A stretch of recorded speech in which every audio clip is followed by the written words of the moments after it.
And to wrap it up, we got to talk about what happened in F1 this week. Nelson Piquet's comments about Hamilton came out surface this week, where he basically, in Portuguese, called Hamilton the N word. And it's just disgusting. There's no other way to put it. It's disgusting. Someone that should be a leader of F1, to push it into this into this next generation, into this next phase, to make it as worldwide as it could be, to just be an ambassador of the sport, to talk about that, to talk that way about a fellow, F1 driver, someone that's regarded as the best driver ever in F1 history. Like, he's a 3-time world champion. He should be, I don't know. It should be understood that, like, you should be better than that. Like, that's all I could say. You should be better than that. And it's just disgusting that it doesn't matter how successful you be. I'm pretty sure he's educated. It doesn't matter how educated you be. Like, these thoughts could still run through you, and it's just sad. And I feel bad for Hamilton. Hamilton, who's, he's had to go through this his whole life, since he was karting to being F1, being like the only, person of color of in the F1, being the only person of color, probably all the way from when he was growing up, when he chose to follow this profession, follow, this dream. For the most part, he's always been just the only person of color since he was karting all the way to the F1. And to have all that pressure, all that negativity thrown his way, and still make it this far, still be regarded as the best, or at least the most winningest player, driver in F1 history, is just amazing. Like, if you put everything, all the context behind it, like, it just makes his career, which is already like super amazing and is filled with accomplishments, and there's just so many great moments to talk about.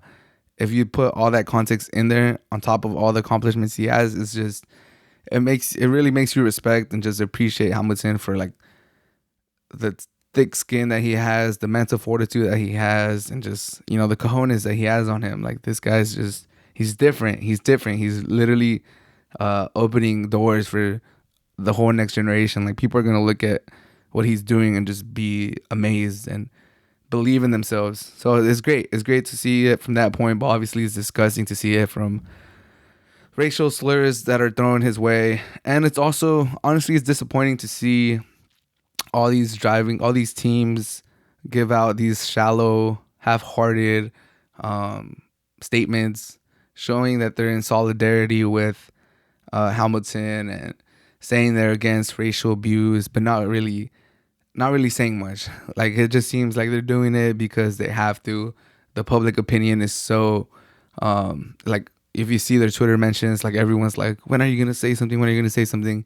And then they say something, and it's kind of just like, all right, here's my statement. Like, get off my back. It's not. It doesn't seem like it's genuine. It doesn't seem like they really mean it. Like, they don't mention the name of the person that said the bad. They don't mention Piquet's name. They don't say, like, what he did. They don't really get too into it. They just say, like, a little blanket statement saying, we stand in solidarity with Hamilton, and hope to keep pushing the envelope, or keep pushing education on this topic or something. Like, it's so vague and so half-hearted. It just seems like they're just doing it to get it out there so that they could at least say, we did something.